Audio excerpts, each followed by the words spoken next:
تو اس سے یہ پتا چلتا ہے کہ شاعری کی شروعات سب سے پہلے عرب سے ہوئی لگ بھگ غالباً 17ویں صدی میں، پھر 10 سال ادھر 10 سال ادھر، مگر پکا ہے 17ویں صدی میں. تو اس سمے عرب میں قصیدے لکھے جاتے تھے. قصیدہ ہوتا ہے کسی کے بارے میں کچھ اشعار تعریفوں کے ذریعے کہنا، یا جنگوں کی طرف جب وہ چلے جاتے تھے ان کے اندر کچھ لوگ ایسے تھے جو شاعری کہتے تھے، وہ ایسے ایسے اشعار کہتے تھے جن سے لڑنے والے سپاہیوں کو جوش بڑھتا تھا. لڑنے والے سپاہیوں کو ان کے اندر جوش بڑھتا تھا، لڑائی کا جوش بڑھتا تھا، لڑنے کا جذبہ پیدا ہو جاتا تھا. تو اس سمے وہ ٹائپ کی شاعری تھی عرب میں.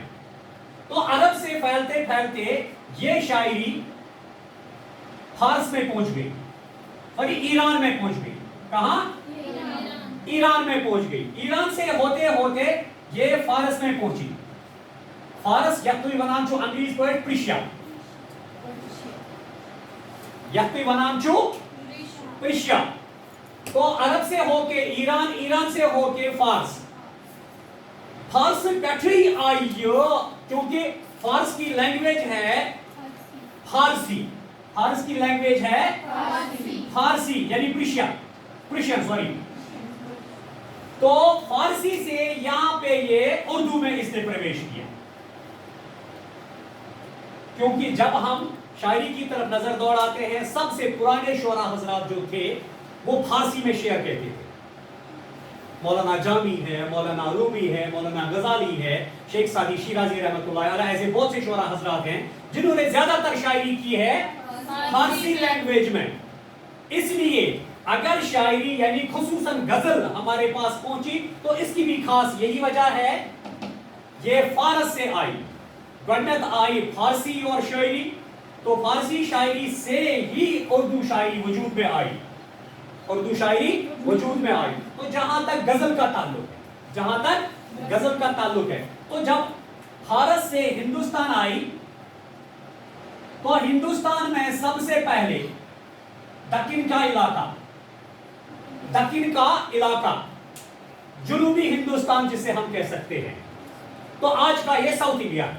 آج کا یہ ساؤتھ انڈیا ہے. کیونکہ کلی قطب شاہ ایک زمانے 17ویں زمانے میں بادشاہ ہوا کرتا تھا، اس سمے ہندوستان دکن میں. تو اس کے زمانے میں یہاں پہ اس کی شروعات ہوئی اس کے دور میں. تو اس سمے جو دکن کا سب سے مشہور شاعر تھا ولی محمد دکنی، ولی محمد دکنی. تو وہاں سے پھر کچھ اور شعراء حضرات اس کے ساتھ ملے جنہوں نے غزل کو آگے بڑھایا، جنہوں نے غزل کو آگے بڑھایا.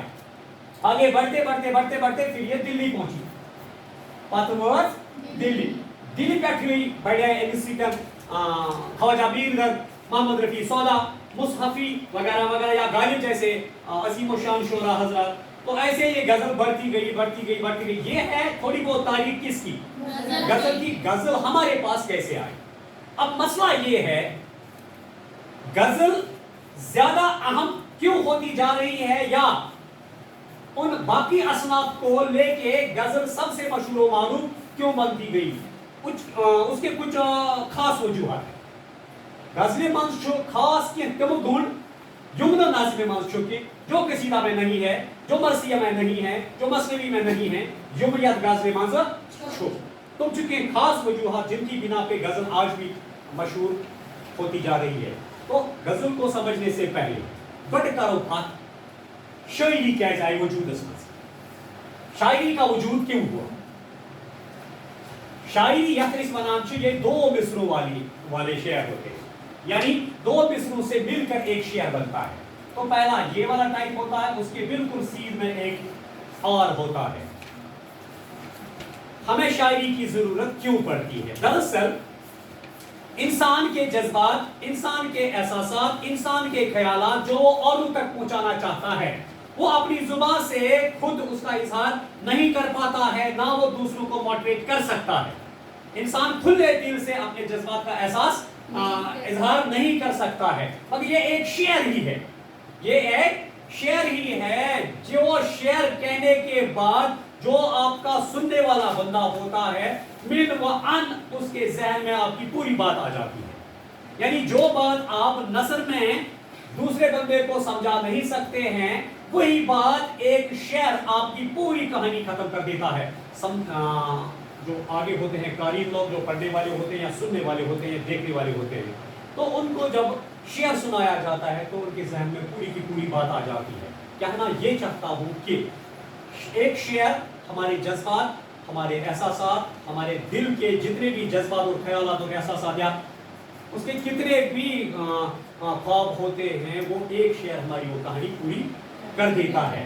تو تاؤکن چھٹا اشعری ضرورت آؤکن ویسے ہم عام طور دیکھتے ہیں مولوی صاحب ممبر پہ بیٹھا ہے وہ بھی جب ہمیں اسلام کے بارے میں سناتا ہے ڈیفینیٹلی وہ کوئی نہ کوئی شعر بیچ میں لا دیتا ہے تاکہ ہمیں آسانی ہو جائے گی سمجھانے میں. کوئی اسپیکر آپ کے سامنے ہوتا ہے اس کے تقریر میں بھی کوئی نہ کوئی شعر ضرور ہوتا ہے. آج کل ایک ٹرینڈ بن چکا ہے جب بھی کوئی بندہ اسپیکر آپ کے سامنے آ جاتا ہے تو سب سے پہلے وہ شعر کہتا ہے. تو شعر کہنے سے ہی پتہ چلتا ہے کہ اس کا عنوان کیا ہو سکتا ہے. بولنے والے مقرر کو کیا کہنا ہے ایک شعر یہ بتا سکتا ہے یا پورے اس تقریر کی کہانی سنا دیتا ہے اس کا وہ ایک شعر تھا. کچھ اس پیوان ایمان شعر نظر ضرورت منچو اصل غزل ہونا. جہاں تک باقی جو حصے نظم میں جتنے بھی اصناف ہیں ان کے علاوہ جب ہم غزل کی بات کرتے ہیں غزل چھو دراصل سو اک صنف اک شاعری ہن سو اک صنف اک یس برابر چھو سانن دل کن جذباتن سن خیالات سن جذبات سن احساسات باضابطہ پٲٹھۍ ان کی قدر کر کے چھو اس سو برونٛہہ کُن پکناونُک موقعہٕ دِوان. وہ یوں ہے کہ تاؤکن چھو غزل ناوٕے تھومُت دِوان. غزل چھو بیسیکلی یعنی اس ڈکشنری میننگ چھو کڑان دپان غزلہِ ہٕنٛز چھو معنی یِوان عورتوں سے باتیں کرنا، عورتوں کے متعلق باتیں کرنا، اپنوں یاروں دوستوں یا خصوصاً محبوب سے باتیں کرنا. بکر گئی رپیٹ یہ کر غزلی چھو ہاوان میننگ دپان عورتوں سے باتیں کرنا، عورتوں کے متعلق باتیں کرنا، حسن و عشق کی باتیں کرنا، حسن و عشق کی باتیں کرنا، یاروں دوستوں اور اپنوں سے باتیں کرنا، یاروں دوستوں اور اپنوں سے باتیں کرنا. یہ اس کا لغت کا میننگ ہے، یہ اس کا لغت کا میننگ ہے. مگر غزل جو آگے بڑھتی گئی، غزل جو آگے بڑھتی گئی، یہ تو پہلے کی بات ہے جو میں نے بتایا عورتوں کے بارے میں باتیں کرنا، عورتوں سے متعلق باتیں کرنا، حسن و عشق کی باتیں کرنا. یہ تو اس سمے کی بات ہے جب غزل کی شروعات ہوئی تھی. یہ کچھ موضوعات تھے جن موضوعات کو لے کے غزل کہی جاتی تھی.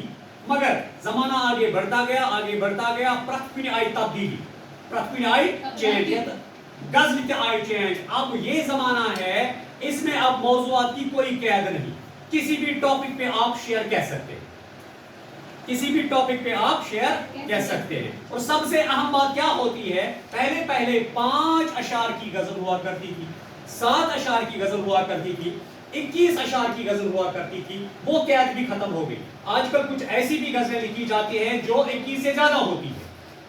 منچو یہ چاہتا اب یہ بالکل آپ پہ ڈیپینڈ کرتا ہے ژٕ شعرن آز چھُ 3 شعرن ہٕنٛز تہِ غزل بنان. مگر غزلہِ چھُ پنٕنۍ کچھ قاعدے اور ضابطے ہیں جو اس کے قاعدے اور ضابطے ہیں یا کہ ونان چھو رولز اینڈ ریگولیشنز، وہی چیز اس کو دوسرے اصناف سے الگ کرتی ہے. سوئی چیز چھُ اتھ بالکل قید الگ کران تکیازِ اس کے جو رولز ہیں وہ تھوڑا سٹرکٹ ہیں. نظم کو چھوڑو، مثنوی کو چھوڑو، قصیدہ کو چھوڑو، رباعی کو چھوڑو، ان سب کو چھوڑ کے جب ہم غزل کی بات کرتے ہیں اس کے تھوڑا سٹرکٹ ہیں قاعدے اور ضابطے. تو ان کی بنا پہ جب وہ قاعدے اور ضابطوں کے مطابق کوئی شعر کہتا ہے تبھی وہ غزل کہتی ہے، ادروائز وہ غزل نہیں ہے.